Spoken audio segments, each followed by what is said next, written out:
Neno la leo linatoka katika kitabu cha Yohana Mtakatifu mlango wa 3 mstari ni wa 16, ambao tunaambiwa ya kwamba kwa maana jinsi hii Mungu aliupenda ulimwengu hata akamtoa mwanawe pekee ili kila mtu amwaminie asipotee bali awe na uzima wa milele.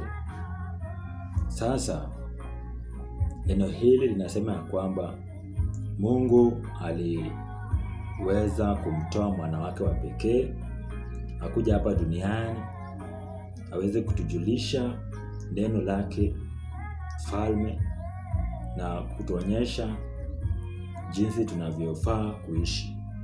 Sasa tunaambia kwamba hata akamtoa mwanawe.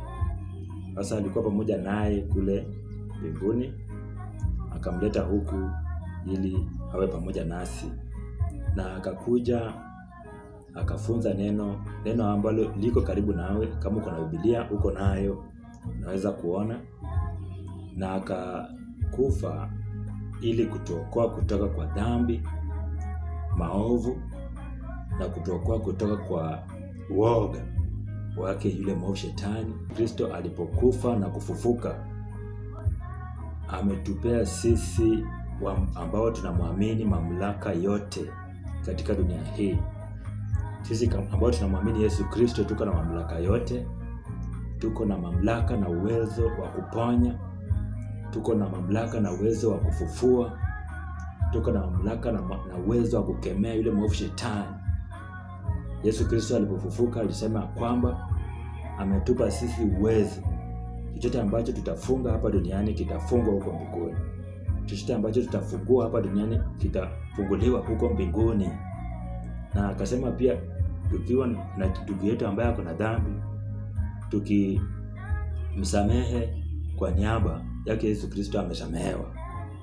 Na pia tukiishika hiyo dhambi isisamehewe itakuwa haijasamehewa. Sasa Yesu Kristo alikuja na akafufuka baada ya kufa, akatupa mamlaka yote.